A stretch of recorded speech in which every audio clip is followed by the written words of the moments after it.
Welcome everybody. তো তোমাদের জন্য নিউ ব্লগ নিয়ে চলে এসেছি। আজকে ব্লগটা কিছু ইন্টারেস্টিং হতে চলেছে, কারণ এখানে আমার দাঁড়িয়ে আছে শ্যাডো। তো শ্যাডো লুকটা কেমন লাগছে তোমরা অবশ্যই জানাবে। আর আজ যেহেতু আমাদের কুকুরটার শরীরটা অনেকটাই খারাপ, তো তার জন্য ওষুধ আনতে যাবো, আর খাবারটাও শেষ হয়ে গেছে, খাবারটাও নিয়ে আসতে হবে।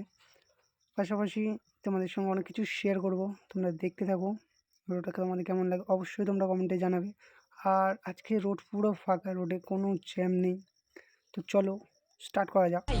Про себя и про его, ох уж и сама не знаю, сердце бьется от чего. তো চলে আসলাম পেট্রোল পাম্পে, যেহেতু বাইকে একটু পেট্রোল ভরতে হবে, অল্প পেট্রোল আছে। তো চলো পেট্রোল ভরা হয়ে গেছে, এবার যাওয়া যাক। তেল ভরা হয়ে গেছে, তো আমরা বেরিয়ে পড়েছি। বাড়ি এখনো ফাইনাল যেহেতু চলছে। डरने से क्या फायदा है? एक दिन ना एक दिन किसी को सबको मरना है। वाह क्या बात चाहे अब ऐसे अब इनके हाथ से मरना होता तो इनके हाथ ये से आपके मरता। पिताजी हैं यस। কারণ দাঁড়ানোর মেন উদ্দেশ্য হচ্ছে কি, আমার পিছনে পুলিশ লেগে আছে, আমি বারবার দেখছি পুলিশের গাড়িটা ঢুকেছে কি না। ভালো লাগছে এই রুটটাতে ঢুকে, ভালো লাগছে। পরের রুটে মনে হচ্ছে যে ওরা থাকবে, তো বন্ধ করে বন্ধ করে গেছে।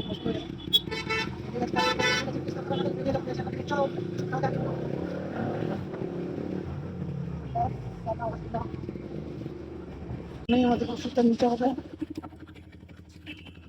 তোমরা চাইলে এখানে নিতে পারো ওষুধ।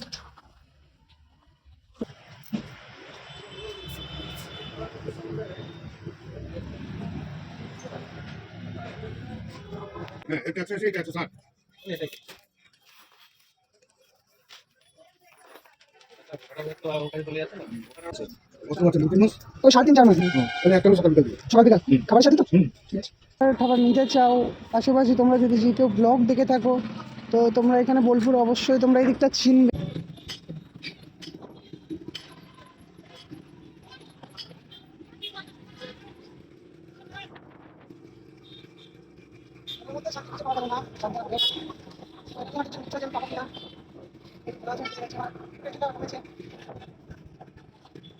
রাস্তায় অনেকটা জ্যাম আছে, যেহেতু আমি ফোনে ভিডিও করি, তো ভয়েসটা ঠিকঠাক আসছিল না। তো ওখানে আমি ভয়েস অফ করেছি। আর এখানে পাশেই দেখতে পাচ্ছ আমার কাঠকুট মেরে বেরিয়ে যাচ্ছে। এই ছেলেটা এখনই কাঠ মেরে বেরিয়ে গেছে, আবার কাঠ মেরে বেরিয়ে যাবে এখনই। দেখো গাড়ি অনুযায়ী আমার সঙ্গে লাগতে আসছে। আমি চাইলে পারতাম ওভারটেক করে কাঠকুট মেরে বেরিয়ে যেতে, কিন্তু না, আমি নিজের সেফটি নিয়ে চালাই। আর তোমাদেরকে বলবো তোমরা সেফটি নিয়ে চালাও, কারণ নিজের সেফটি সব থেকে বড়। তো ভিডিওটা আমি এখানেই শেষ করছি, দেখা হচ্ছে নেক্সট ভিডিওতে।